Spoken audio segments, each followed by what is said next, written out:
pa kaya ang mga kabataang Pinoy na makakasama nila sa paparating na mga hamon? Yan ang aalamin natin ngayon na! Matapos ang mga pagsubok na pinagdaanan ng mga natitirang Star Dreamers sa kanilang Big Island Adventure, malalaman na natin ang mahalagang desisyon ni Kuya. At sisimulan natin ang anunsyo sa unang dalawang Teen Star Dreamers ngayong gabi. Sabay-sabay nating salubungin ang beautiful bunso witty ng Albay, Gwen, at ang dancerella ng Isabela, Sheena!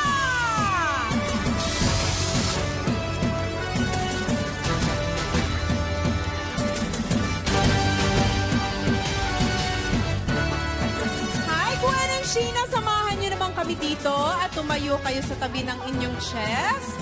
Okay! Okay, Gwen, ano nga ba ang isang bagay na natutunan mo sa isla na magagamit mo kung sakaling maging housemate ka?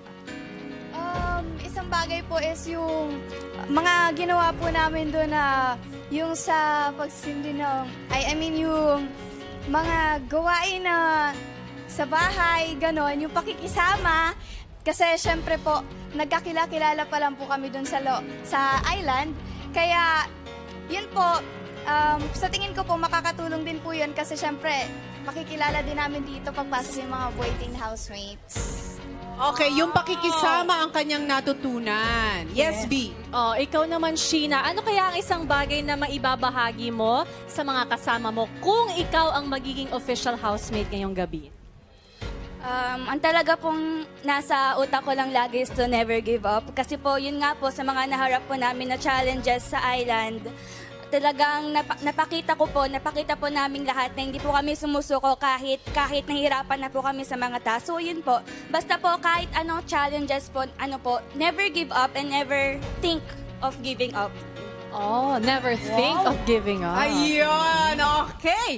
Gwen at Sheena, bagamat kayo ay parehong walang kinalakihang ama, ay ginamit nyo ang inyong mga natutunan sa inyong mga ina para lumaban sa mga hamon sa isla. Pero, sino nga kaya ang tuluyan ang papasok sa loob ng bahay ni Kuya at sino naman ang tutuloy sa Camp Star Hunt? Ngayon sila ay nakapwesto na sa tabi na lang kanilang mga chest. Sa aking hudyat ay sabay nila itong bubuksan para malaman natin ang desisyon ngayong gabi. Ang laman ng inyong mga chest ay sisimbolo sa inyong magiging kapalaran kapag nakita nyo ang Camp Star Hunt.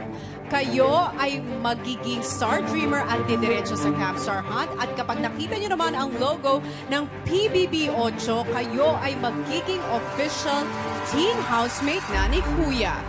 Gwen at Sheena, buksan nyo na ang inyong chests! 1, 2, 3, go!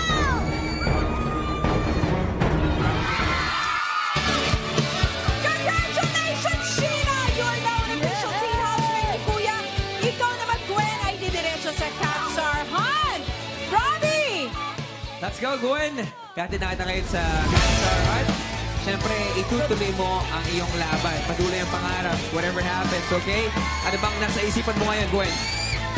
Siyempre po, I'm feeling blessed and super excited sa mga kakaharapin ko dun sa Camp Star Hunt po. Gwen, good luck sa journey mo and we'll see you soon, alright? Thanks, Gwen.